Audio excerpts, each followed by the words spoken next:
Evaluation or evaluating sounds like the most low stakes of the three terms, and potentially also the least formal.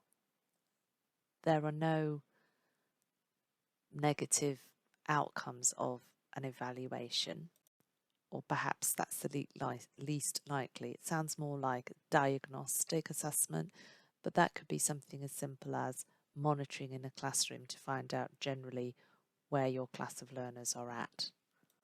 Or you might be evaluating performance against a criteria to support learning and to give feedback.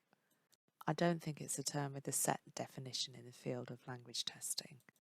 If we compare testing and assessment, I think testing is the narrower term and refers to traditional assessment techniques, or sometimes just to taking an exam would be the easiest definition.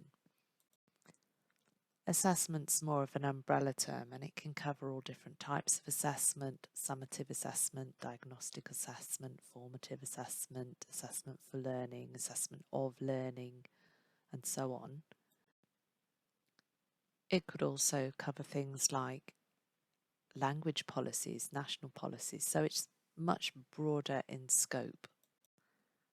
Whereas testing is basically limited to making the test, marking the test, and I suppose procedures for invigilating a test, and that's it.